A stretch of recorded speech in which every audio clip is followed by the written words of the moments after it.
श्रीगणेशाय नमः। विष्णोर्दिव्यसहस्रनामस्तोत्रम् श्रीवेदव्यास उवाच। ॐ अस्य श्री विष्णोर्दिव्यसहस्रनामस्तोत्र महामन्त्रस्य श्रीवेदव्यास भगवान् ऋषिः अनुष्टुप् छन्दः।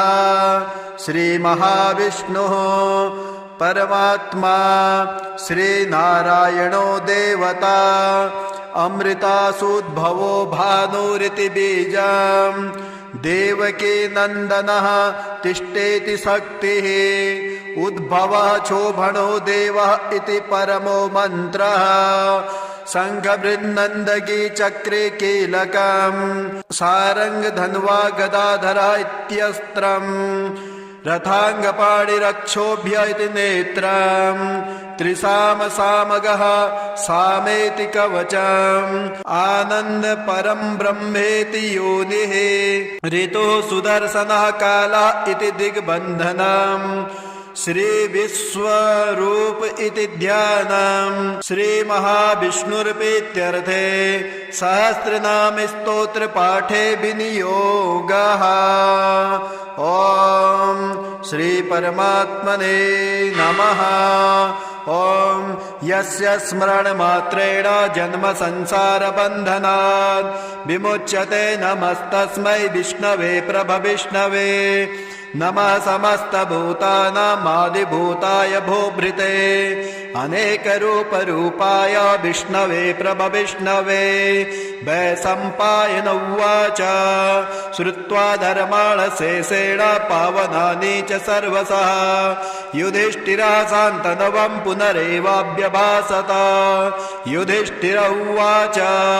किमेकं दैवतं लोके किं व्याप्येकं परायणम् स्तुवन्तः कं कमर्चन्तः प्राप्नुर्मानवा शुभम् को धर्मः सर्वधर्माणां भवतः परमो मतः किं जपनमुच्यते जन्तुर्जन्म संसार बन्धनात्। भीष्म उवाच जगत्प्रभुं देवदेवम् अनन्तं पुरुषोत्तमम् स्तुवन्नाम सहस्रेण पुरुषा सततोत्थितः तमेव चार्चयन् नित्यं भक्त्याः पुरुषमव्ययम् ध्यायन् स्तुवन्नमस्यश्च यजमानश्च मेव च अनादिनिधनं विष्णुं सर्वलोकमहेश्वरम् लोकाध्यक्षं स्तुवन् नित्यं सर्वदुःखादिको भवेत् ब्रह्मण्यं सर्वधर्मज्ञं लोकानां कीर्तिवर्धनम् लोकनाथं महद्भूतं सर्वभूतभवोद्भवम् एष मे सर्वधर्माणां धर्मोऽधिकतमो मतः यद्भक्त्या पुण्डरीकाक्षस्तुवेच्चे नरः सदा परमं यो महत्तेजा परमं यो महत्तपः परमं यो महद्ब्रह्मा परमं यः परायणम्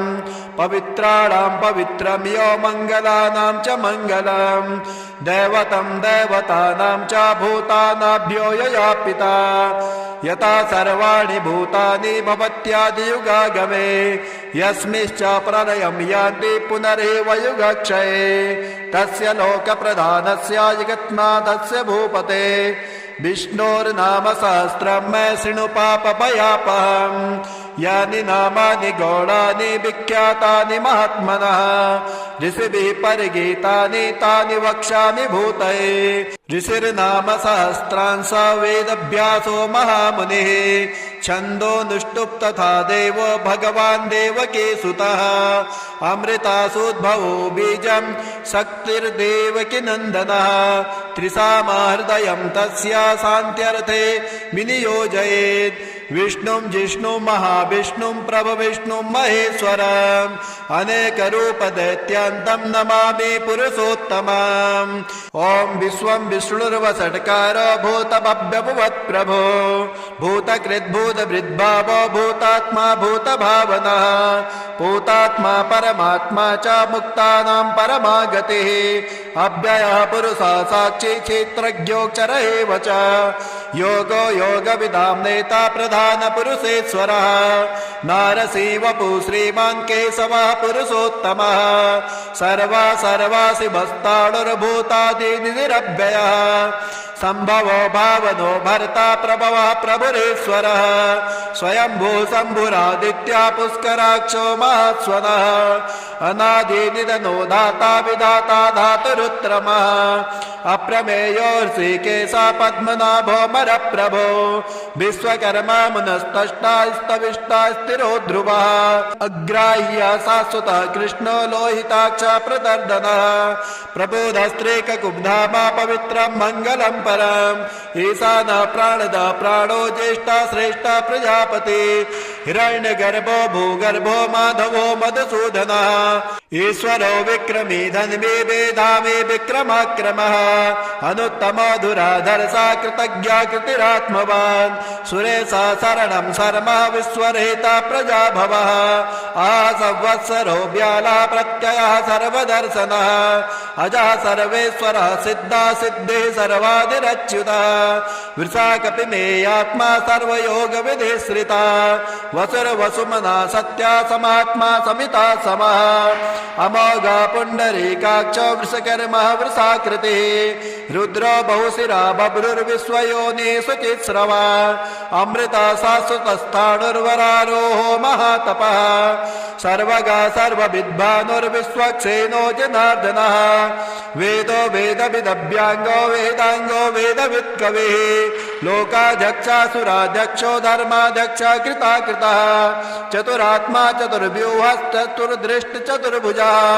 राजिष्णुर्भोजनं भोक्ता सहिष्णुर्गददादिजः अनघो विजयो जेता विश्वयोनिः पुनर्वसु उपेन्द्रो वामनः प्रांशुरमोघा सुचिरुर्जितः अतीन्द्रः संग्रह सर्गो धृतात्मा नियमो यमः वेदो वेद्य सदा योगे वीरः माधवो मधु अतीन्द्रियो महामायो महोत्साहो महाबलः महाबुद्धिर्महावीर्यो महाशक्तिर्महाद्युतिः अनिर्देश्य पु श्रीमान् मे आत्मा महाधृत् महेश वासो मही भरता श्रीनिवास सतां गतिः अनिरुद्धासुरानन्दो गोविन्दो गोविन्दां पतिः मरीचिर्दमनो हंसा सुवर्णो भुजगोत्तमः हिरण्यनाभा सुतपा पद्मनाभा प्रजापतिः अमृत्यु सर्वदिक्सिंहासन्धाता सन्धिमानस्थिरः अजो दुर्मर्षणः शास्ता विश्रुतात्मा सुरारिः गुरुर्गुरुत्तमो धामा सत्या सत्यपराक्रमः निमिषो निमिषस्तग्भिर्वाचस्पतिरुदारधे अग्रणीर्ग्रामणी श्रीमान्यायो नेता समीरणः सहस्रमूर्धा विश्वात्मा सहस्राक्ष सहस्रवान् आवर्तनो निवृतात्मा संवृत संप्रतर्दनः आसंवर्तको वह्निरनिलो धरणीधरः सुप्रसादा प्रसन्नात्मा विश्वदृग् विश्वविग्विभो सत्कर्ता सत्कृता साधुर्जयनुर्नारायणो नरः असंख्येयो प्रमेयात्मा श्रेष्ठा श्रेष्ठ गच्छुते सिद्धार्था सिद्ध संकल्पा सिद्धिदा सिद्ध साधनः वृषाहि वृषपो विष्णुर्वृषपर्वा वृषोदरः वर्धनो वर्धमानश्च विविक्ता श्रुतिसागरः सुवजो दुर्धरो वाग्मी महेन्द्रो वसुदो वसुः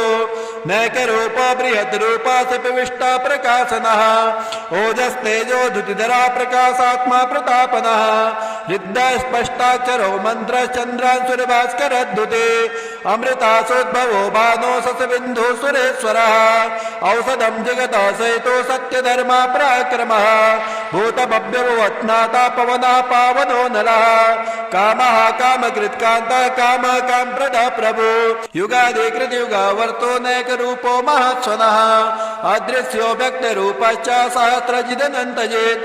इष्टा विशिष्टा श्रेष्ठेष्टा सकंडी नहुसो वृषः क्रोधः क्रोधकृत्कर्ता विश्वबाहुर्महीधरः अच्युतः पृथुतः प्राणा प्राणदो वासभानुजः अपां निधिरधिष्ठानमप्रमन्ता प्रतिष्ठितः स्कन्धा स्कन्धधरो दुर्यो वरदो वायुवाहनः वासुदेवो बृहद्भानुरादिदेवः पुरन्दरः अशोकस्तारणस्तारासुरासुरिजनेश्वरः अनुकूला सता वर्ता पद्मी पद्मनिवेक्षणः पद्मनाभो रवीन्द्राक्ष पद्मगर्भः शरीरभृत् महर्षि वृद्धो वृद्धात्मा महोक्षो गरुडध्वजः अतुलो संभवो भीमा संयज्ञो हविर्हरे सर्वलक्षण लक्षण्यो लक्ष्मीवान् समितिञ्जयः विक्षरो रोहितो मार्गो हेतुर्दामोदरः सः महीधरो महाभागो वेगवान् वितासनः उद्भवो चोपणो देवाश्रे गर्भ परमेश्वरः करणं कारणं कर्ता विकर्ता गहनो गुहा व्यवसायो व्यवस्थानासस्तानस्तानदो ध्रुवः परर्धे परम स्पष्टस्तुष्टा पुष्टा शुभेक्षणः रामो विरामो बिरजो मार्गो नेयो नयो नयः वीरा शक्तिमतां श्रेष्ठो धर्मो धर्मविदुत्तमः वैकुण्ठा पुरुष प्राण प्राणदो प्रणव पृथो हिरण्यगर्भा शत्रुघ्नो व्याप्तो वायुरथोक्षजः ऋतो सुदर्शनः काला परमेष्टि परिग्रह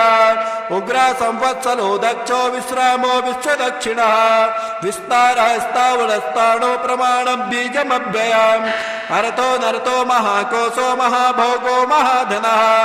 अनिर्वर्णस्तविष्टो भूर्धर्यूपो महामकः नक्षत्र नेमि नक्षत्रे क्षमा क्षमा समीहनः यज्ञज्ञो महेजश्च कृतो सत्रासतां गतिः सर्वदर्शे विभुक्तात्मा सर्वज्ञो ज्ञानमुत्तमम् सुवृता सुमुखा सूक्ष्मा सुघोषा सुगता सुहृत् मनोहरो जितक्रोधो वीरबाहुर्वदारुणः स्वापदा सवसो व्यापैनाकात्मा नैककर्मकृत् वत्सलो वत्सलो वत्से रत्नगर्भो धनेश्वरः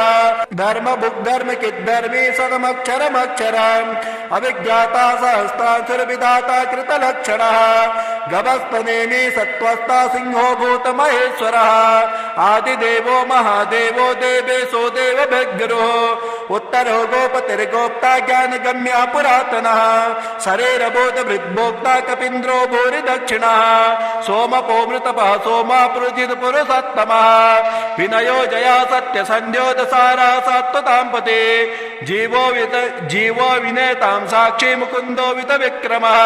अम्भो निधिरनन्तात्मा महोदधिशयोऽन्तकः अजो महाराज स्वाभाव्योजिता मित्र प्रमोदनः आनन्दो नन्दनो नन्दा सत्यधर्मात्र विक्रमः महर्षि कपिलाचार्यो कृतज्ञो मेदिनीपतिः त्रिपदश्रीदशाध्यक्षो महाशृङ्गा कृतान्तकृत् महाबराहो गोविन्दा सुषेणः कनकाङ्गदे गुह्यो गभीरो गहनो गुप्तश्चक्रगदाधरः वेद्या साङ्गोजितः कृष्णो दृढा सङ्कर्षणोच्युतः वर्णो वारुणो वृक्षा पुष्कराक्षो महामना भगवान् भगः नन्दे वनमाली हलायुधा आदित्यो ज्योतिरादित्या सहिष्णुर्गतिसत्तमः सुधन्वाखण्ड परशुरदारुणो द्रविडप्रदः दुष्पृक् सर्वदिग्व्यासो वाचस्पतिरयो निजः त्रिसामा सामगः साम निर्वाणं भेषजं भिषग् सन्न्यासकृच्छमा शान्तो निष्ठा शान्तिपरायणः शुभाङ्गा शान्तिदा त्वष्टा कुवदा कुवलेशयः गोहितो गोपतिर्गोप्ता वृषभाक्षो वृषप्रियः अनिर्वर्ते निवृतात्मा संक्षेप्ता क्षेमकृच्छिवः श्रीवत्सवक्षा श्रीवासा श्रीपते श्रीमताम्बरः श्रीदा श्रेषा श्रीनिवासा श्रीनिधे श्रीविभावनः श्रीधरा श्रीकरा श्रेया श्रीमालोक्यत्रयाश्रयः स्वक्षा स्वक्षदानन्दो नन्दिर्ज्योतिगणेश्वरः विजितात्मा विधेयात्मा सत्कीर्तिर्छिन्न संशयः उदेना सर्वतश्चक्षुरनीशा शाश्वत स्थिरः भूषयो भूषणो भूतिर्विशोकः शोकनाशनः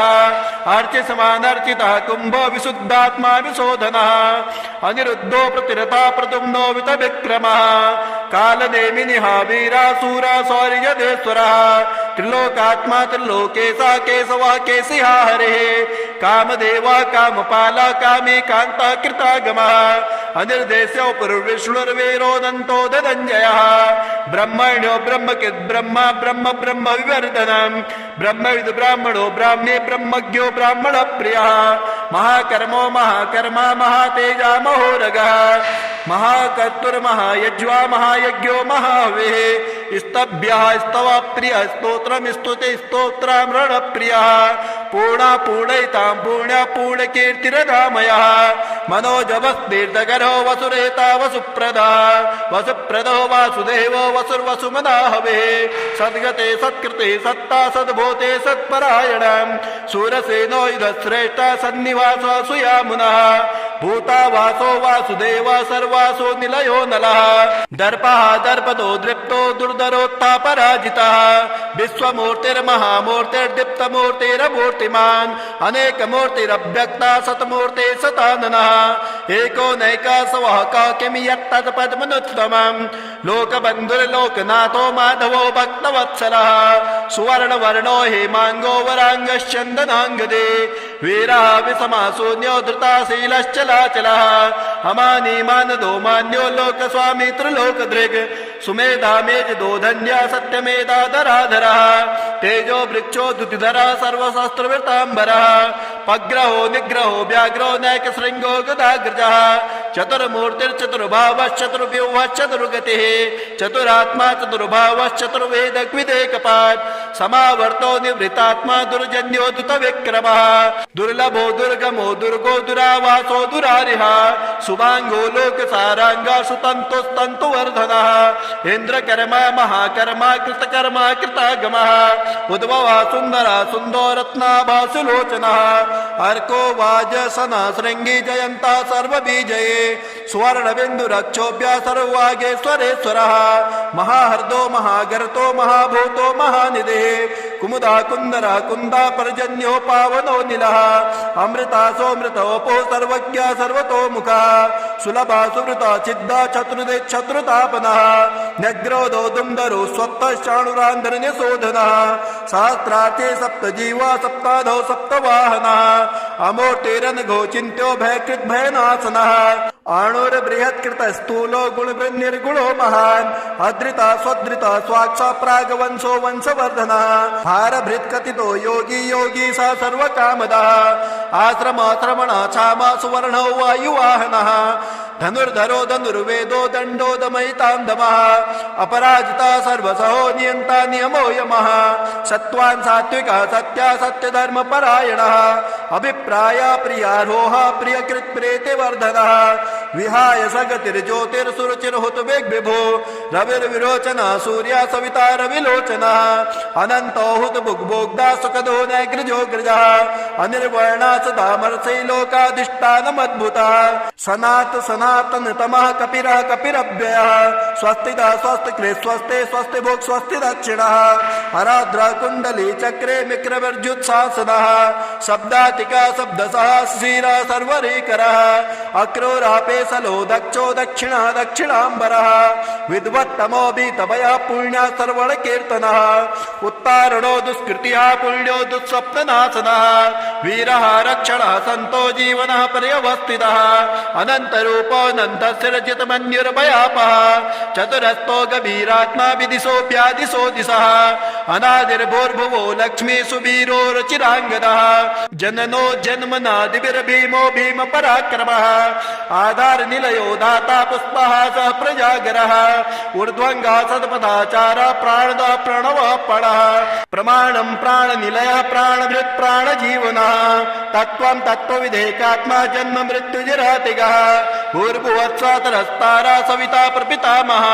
यज्ञो यज्ञपतिर्यज्वा यज्ञाङ्गो यज्ञवाहनः यज्ञभृति यज्ञकृति यज्ञे यज्ञभुग् यज्ञसाधनः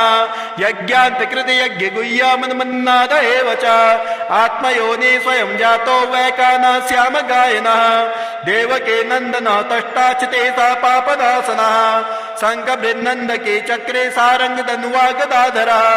रथाङ्गपाणिरक्षोभ्यः सर्वप्रहरणायुधः सर्वप्रहरणायुधः। ॐ श्रीगणेशाय नमः।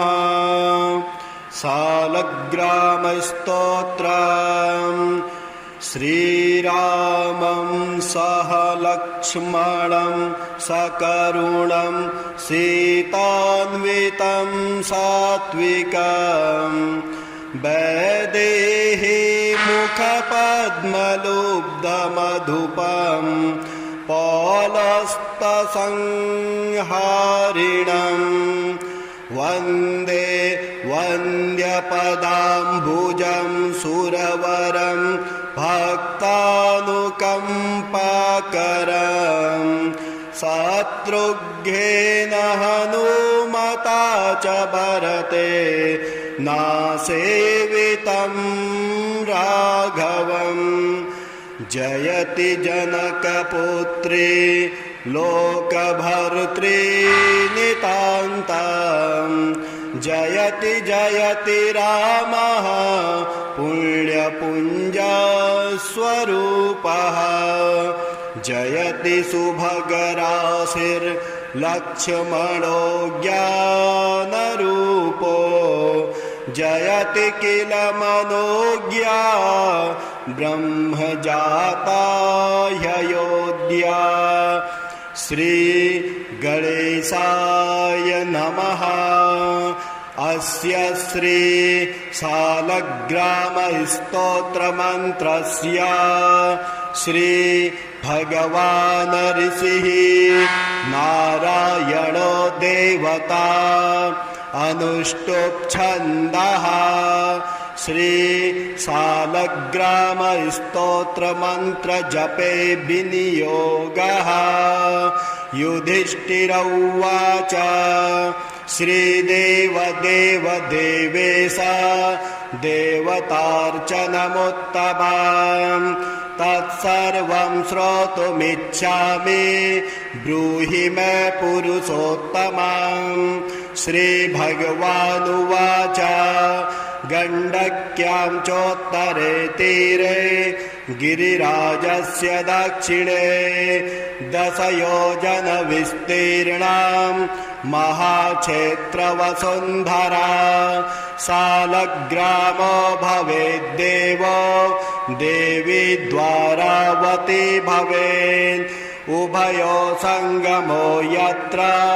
मुक्तिस्तत्र न संशयः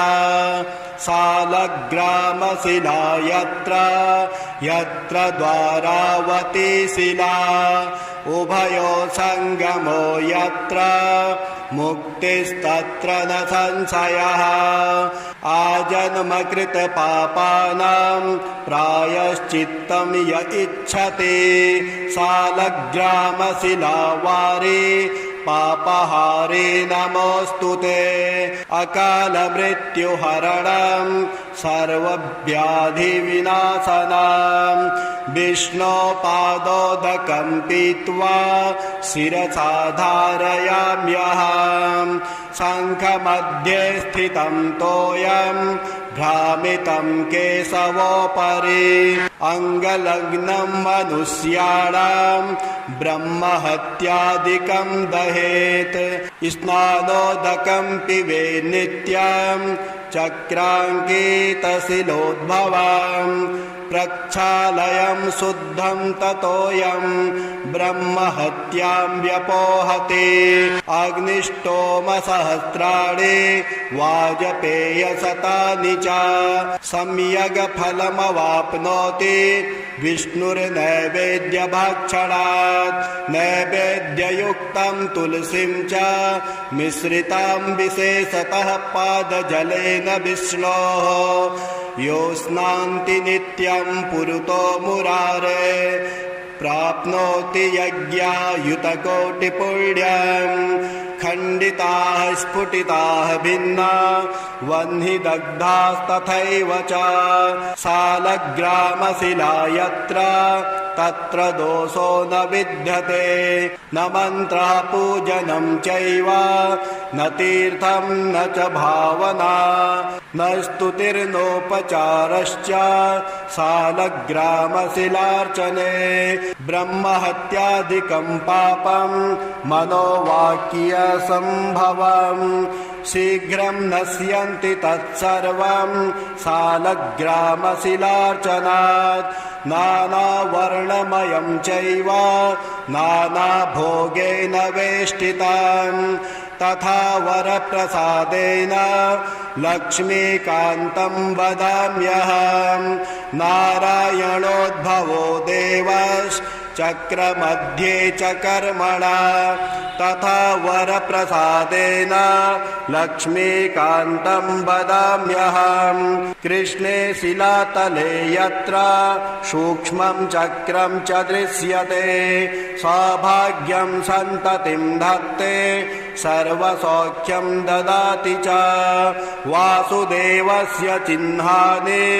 दृष्ट्वा पापै प्रमुच्यते श्रीधरः शुकरः वामे दरिद्रवर्णस्तु दृश्यते वराहरूपिणं देवं कुर्माङ्गैरपि चिह्नितां गोपदं तत्र दृश्येत वाराहं वामदं तथा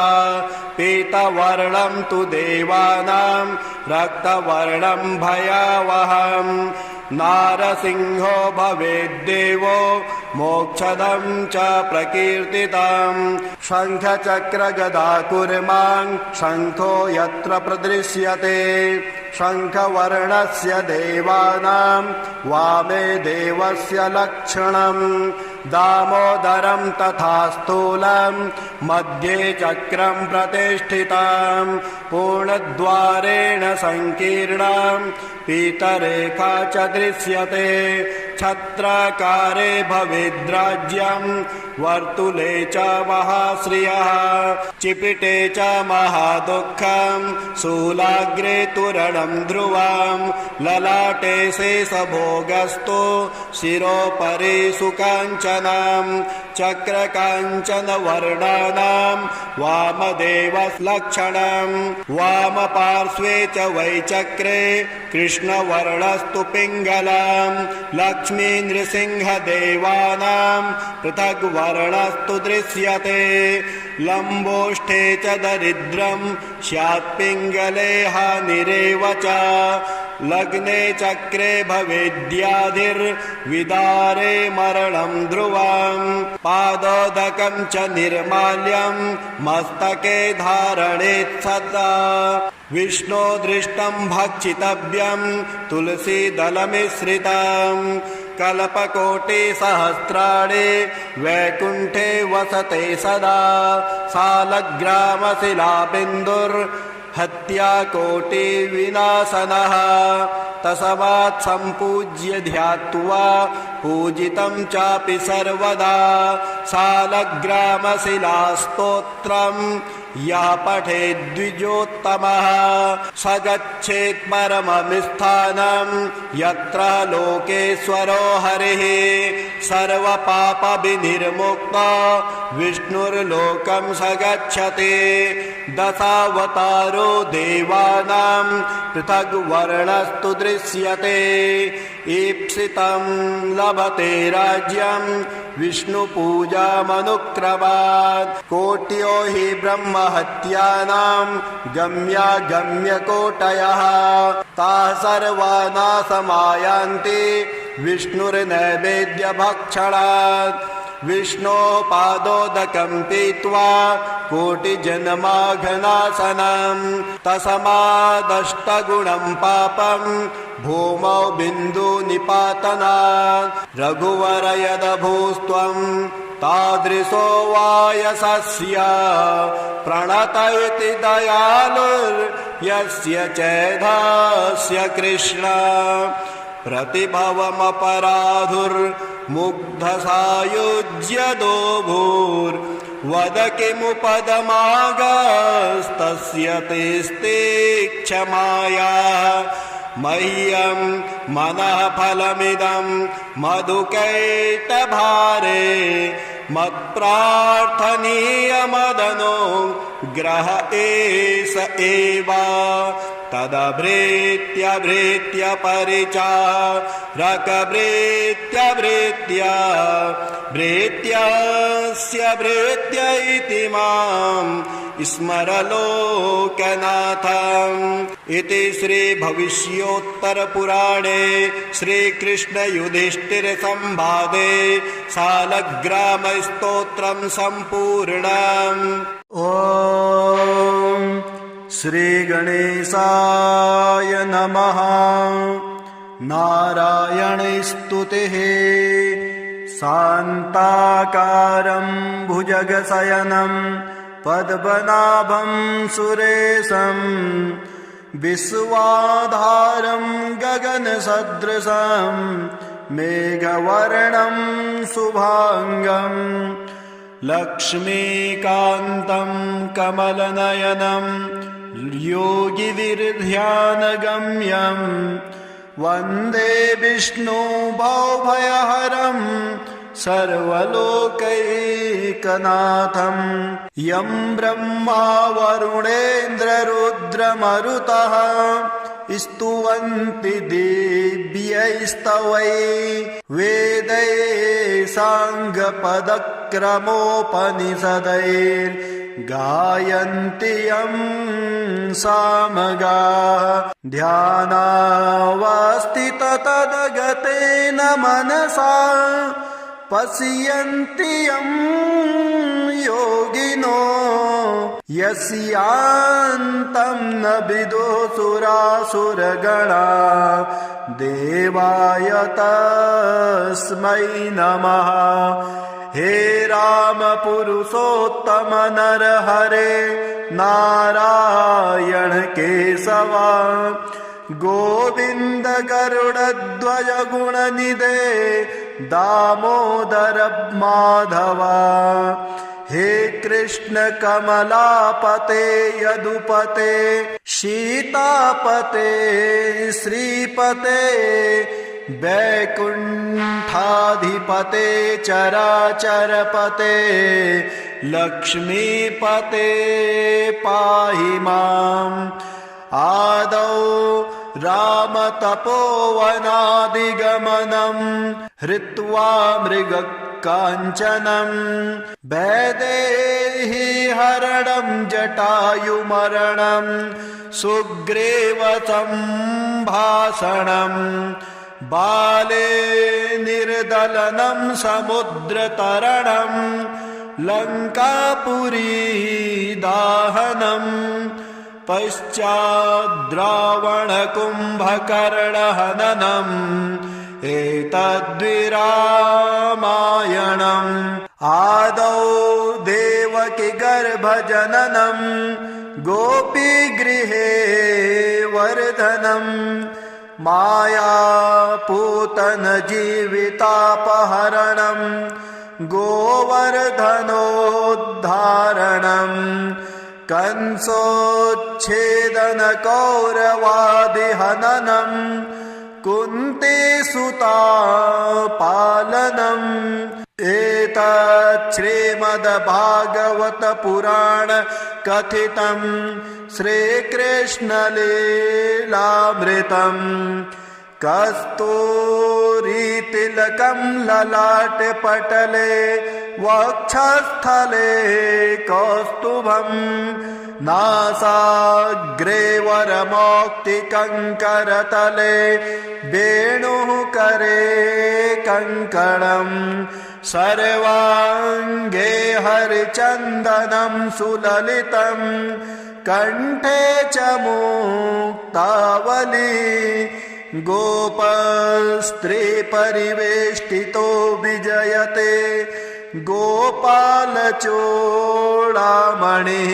फुल्लेन्दीवरकान्तिबिन्दुवदनं वरहावतंसप्रियं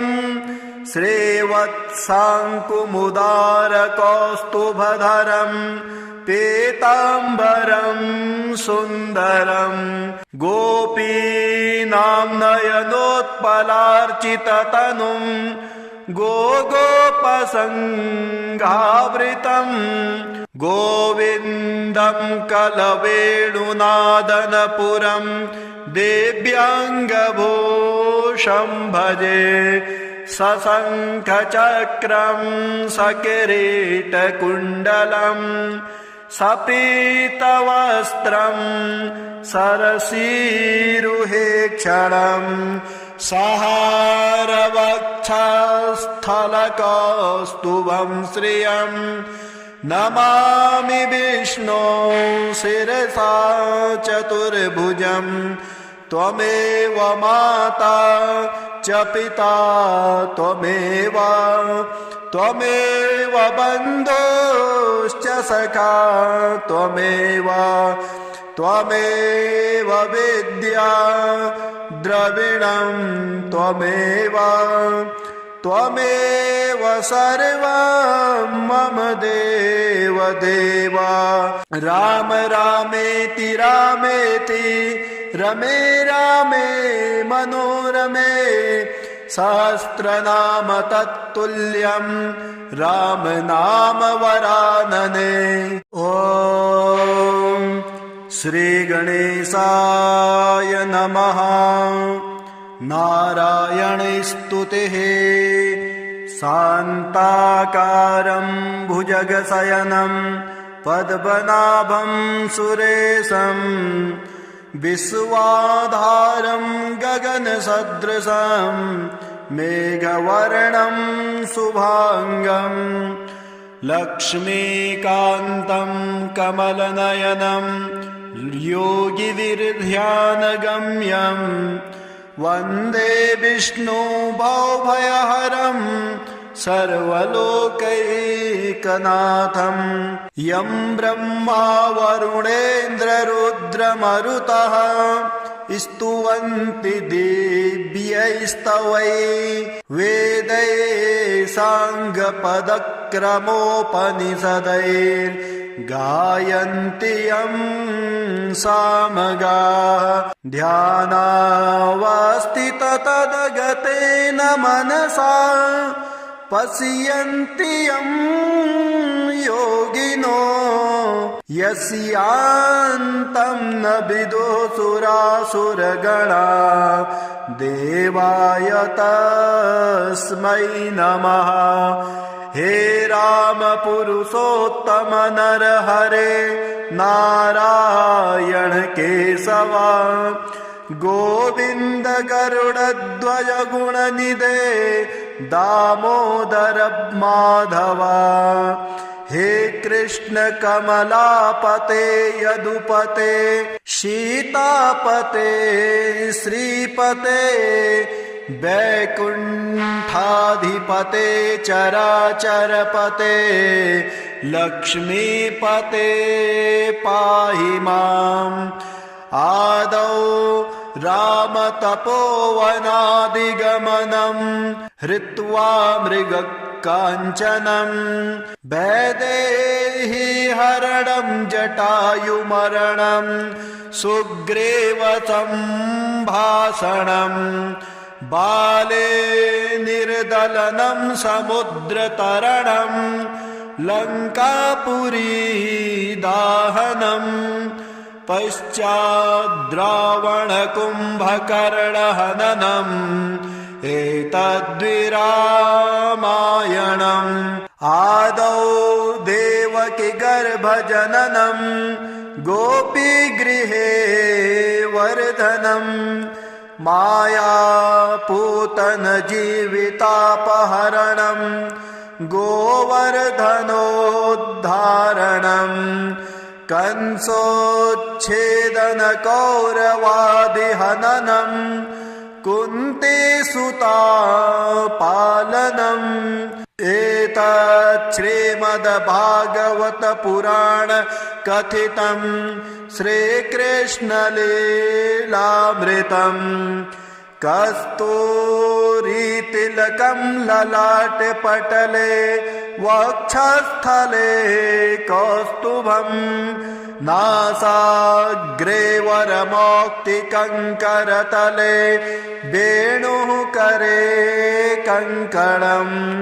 सर्वाङ्गे हरिचन्दनं सुललितं कण्ठे च मुक्तावली गोपस्त्री परिवेष्टितो विजयते गोपालचूडामणिः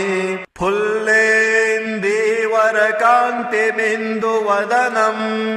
वरहावतंसप्रियं श्रीवत्साङ्कुमुदारकौस्तुभधरं पीताम्बरं सुन्दरम् गोपीनां नयनोत्पलार्चिततनुम् गोपसङ्गावृतम् गोविन्दं कलवेणुनादनपुरम् दिव्याङ्गभूषं भजे सशङ्खचक्रं सकिरीटकुण्डलम् सपीतवस्त्रं सरसीरुहेक्षणम् सहारवक्षस्थलकौस्तुभं श्रियम् नमामि विष्णो शिरसा चतुर्भुजम् त्वमेव माता च पिता त्वमेव बन्धुश्च सखा त्वमेव विद्या द्रविणं त्वमेव सर्वं मम देव राम रामेति रमे रामे मनोरमे सहस्रनाम तत्तुल्यं राम नाम वरानने। ॐ श्री गणेशाय नमः। सालग्रामस्तोत्रम् श्रीरामं सह लक्ष्मणं सकरुणं सीतान्वितं सात्विकं वैदेही मुखपद्मलुब्धमधुपं पौलस्तसंहारिणम् वन्दे वन्द्यपदाम्बुजं सुरवरं भक्तानुकम्पाकरं शत्रुघ्नेन हनुमता च भरते नासेवितं राघवम् जयति जनकपुत्री लोकभर्त्री नितान्तं जयति रामः पुण्यपुञ्जस्वरूपः जयति सुभगराशिर्लक्ष्मणो ज्ञानरूपो जयति किल मनोज्ञा ब्रह्मजाता ह्ययोध्या। श्री गणेशाय नमः। अस्य श्री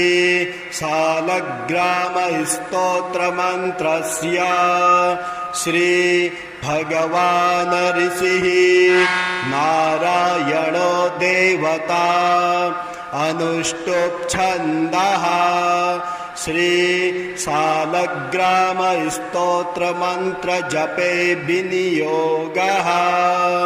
युधिष्ठिर उवाच श्रीदेव देवेश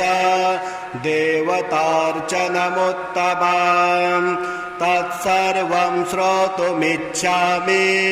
ब्रूहि मे पुरुषोत्तमम्। श्रीभगवानुवाच गण्डक्यां चोत्तरे तीरे गिरिराजस्य दक्षिणे 10 योजन विस्तीर्णां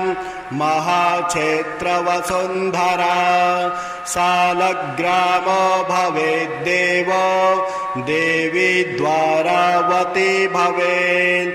उभयो संगमो यत्र मुक्तिस्तत्र न संशयः शालग्रामशिला यत्र द्वारावती शिला उभयो संगमो यत्र